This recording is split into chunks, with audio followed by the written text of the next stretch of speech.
Samantala sa ibang balita, isa sa ilalim po sa rehabilitasyon ang solar-powered irrigation system sa bayan po ng Mangaldana kung saan nakatutulong ito umano sa mga magsasaka sa kanilang patubig ng mga pananima.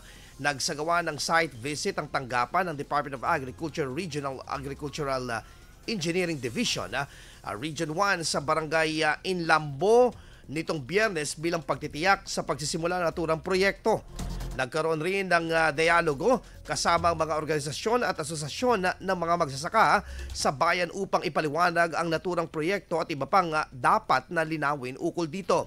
Ilan sa isasagawang rehabilitasyon ay pagsasaayos ng sump pump na nagpapadaloy ng tubig papunta sa mga sakahan at pagtatayo ng stone masonry at pagkakaroon ng mga bagong submersible pump at iba pang kagamitan na mapapagaan at mabebenepisyo ng mga magsasaka sa kanilang sakahan.